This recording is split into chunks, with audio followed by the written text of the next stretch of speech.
Hello and welcome to another video. So the Legacy Cup begun. If you can see, I didn't do great in the first round. We are playing Neutral Blood. I wanted to give it a fair go. Unfortunately though, it suffers very heavily if you go second, and that's where most of my matches were losses. Mostly mirror matches, unfortunately, which is a little disappointing. But we did have that one win, so we are going to show that off, and I'll pick one of the losses just to show how insane these matches can be with this deck in particular. We'll probably look at a mirror, as that's probably the best representation of the coin flip that is Neutral Blood. So the first match that we're going to look at, of course, is against Rune. In particular, I believe this is Chimera Rune, maybe? I don't exactly remember all the decks right now, as I did just kind of jump into it and go through the decks, and I knew I probably wanted to start with Neutral Blood, so I didn't over double check all the deck lists, but since I have played every meta, I have a rough idea on how all these decks performed.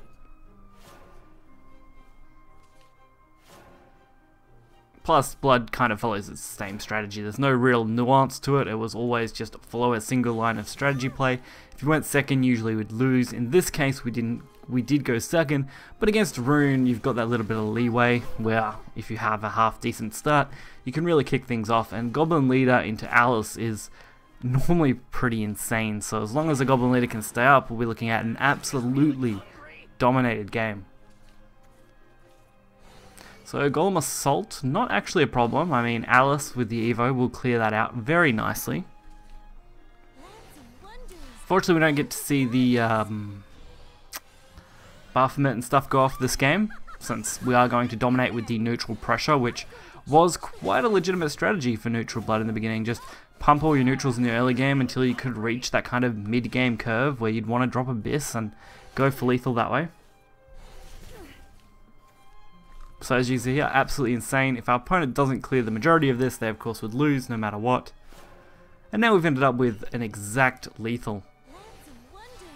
All they needed to do was return something of a little bit more damage.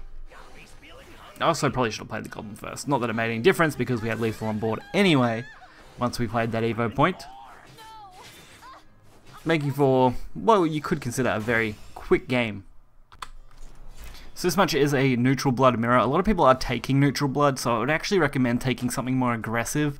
Probably aggro Sword, as that tends to be a nice counter to Neutral Blood overall. Unfortunately, they're not running, I don't think, any really good Haven decks. Nothing, at least, that I can remember looking at there. I think the Tenko one's okay, but you really want a specific kind of Haven deck to counter Neutral Blood. At least that's what I used to use in the past. I've actually got old videos if you guys ever want to check those out, from the Wonderland Dreams expansion, where wrecking Neutral Blood with Haven was actually a legitimate strategy and very possible. So unfortunately, since even though we went first, we didn't have the turn 1 Goblin play, we're already on the back burner, which is a little bit of an annoyance. It's going to be very hard to make up any ground in this match, even if we do get this Celestial Arch to go off with this Goblin. Since I did end up trading the Tove, that was probably a bit of a mistake, but I couldn't risk taking even more damage this early on. Not that it seems to have made much difference, as they had a pretty decent way to deal with this. So our turn 4 play is not very impressive, but at least we can start getting in our own damage. I should have probably targeted the Goblin instead of taking this risk in case they played Alice, but of course I didn't think of that at the time. And I believe this was still a reasonably close match from memory. So we do get the Bahamut play, which does give us the advantage of spawn, which is the only good thing about going first. Of course, they go literally Bahamut and Tass as well, and this time with an Evo. I kind of wish I had have actually used my own Evo, that way at least we would have traded 1 for 1 there. Well, probably 2 for 1 honestly, making this a much kinder turn to us. Since we are literally 1 damage away from lethal next turn. Unfortunately, our opponent though, as soon as they play it, set themselves up, all we would need to do is draw 1 damage. Which is very possible with this deck. And if I had thought this through a bit better, I guess I might have had a chance at that. Well, maybe not, thinking about it, because Bahamut will only draw blood, which doesn't really give us any kind of advantage, so we do just miss out on winning this match. I think if we had that turn 1 Goblin play, we definitely would have secured it. I basically could only make a line of play that would kind of help us out.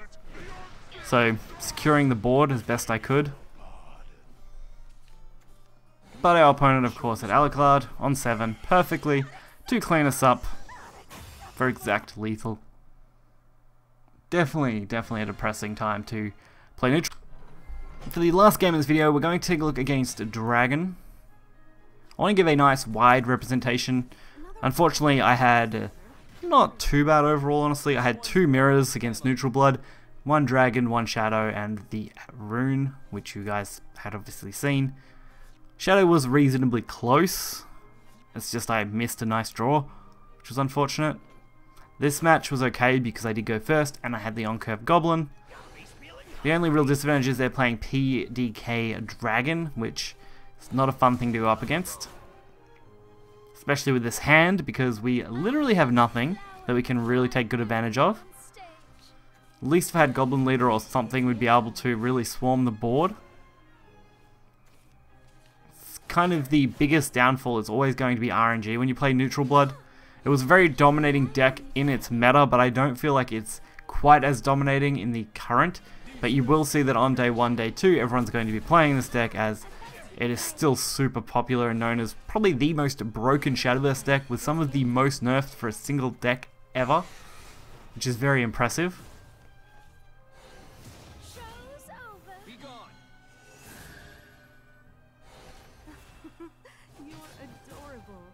It's just a disappointment that I couldn't get the matches I would have liked for this video. But we'll be checking out probably another couple of these decks in the future. I've got some plans to spread out these videos to kind of fill in gaps that I've got spare until the expansion comes out.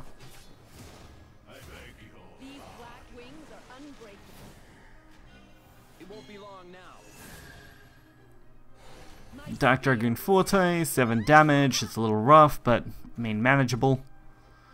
We do have Spawn, which with an Evo we can actually trade off. And I think that's a reasonable way to deal with this, because I can't risk them playing anything major like PDK and then just killing us next turn. Which of course they had. Prime Dragon Keeper into Fire Lizard, so definitely made the right choice. I probably could have went around it a little bit better and played, I don't know, some combination with Razor Claw into Big Knuckle or something. Maybe just Big Knuckle would have been okay. But at this point, all I can do is hope they can't just kill us straight out here. Which, of course, only requires them to do 2 pings of damage. So, definitely not looking good. And fortunately, that Dragoon Scythe definitely seals it. But still another very close game. We would have won next turn, so still not bad. It's just we get a bit unlucky with that RNG.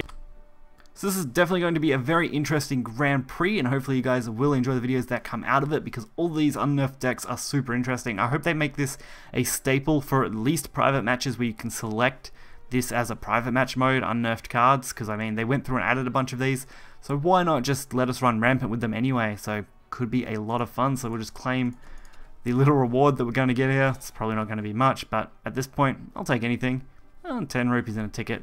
That's alright. So, hopefully you guys enjoyed the video. If you did, be sure to hit the like button and subscribe for more content. Until next time, see ya.